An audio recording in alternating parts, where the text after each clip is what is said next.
Галзууч шиг том болчоод найз залуутай болон 10 наснаас дээш найз залуутай олон гээд агч үг ойлгодгүй мүү та? Яриад айна бичлэгээ зогсоо. Сумын цааны хүмүүстэй хөдлөлт нас ярдмын өнөөдрийн зочноор муухай юу найз маань ирсэн байна. Сайн байцгаана уу? Би муухай байна. Өнөөдөр хоёулаа хүмүүстэй сэрэмжүүлэх мэдээ хүргэнэ. Анхаарлаа хандуулаарай.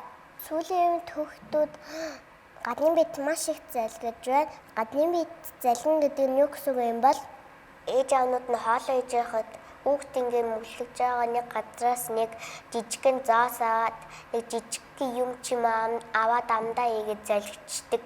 Яг зөв. Хүүхд аав ээж нь хоолоо хийж хооронд хүүхдүүд нь лего тоглоом залгаад тоос моос аваад залгих нь гадны бит залгих гэдэг байх нэ. Гадны бит залгих нь хүүхдүүдэд багч буй амин насны эрсдэлтэй. Тиймээс эцэг эхчүүдээ хүүхдийнхээ аминд багтахаар жижиг зүйлсүүдийг байхгүй байх хэрэгтэй шүү. Хүүхдийн хамгийн их залгидаг зүйлийн нэг нь гэх юм бол нөгөө батарейнууд, жижиг батарейнууд залгидаг. Эхнийхээс нөгөө тийм олон ширхгийг бүр 10-аад ширхгийг залгицсан. Гидсэн нэг газараа биш 2-3 газараа ингээд хоорондоо саран зүтгэр нийлээ. Тэгээд гидсэн цаараад. Тэгээд тэр чинь бүхэлдээ юм гидсэн ингэж нээж байгаа тайрах марих айгүй том хагалгаа болдог. Эцэг эхчүүд аль болох хүүхдээ жижиг юмнууд байвал гараас нь холд. Эцэг эхчүүдээс өмчлүүлэх мэдээг утсан гэж найдаж байна.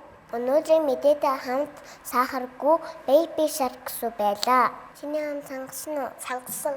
Чайлан гүндэн дуртайна дуртны өнгөнүүдээс уучих. Би чамд гоё сүүнүүдэд танилцуулъя. Энэ болохоор үзээлцэхэнтэй сүү, энэ нь болохоор шоколадтай сүүн, энэ нь болохоор бичэнтэй сүүн.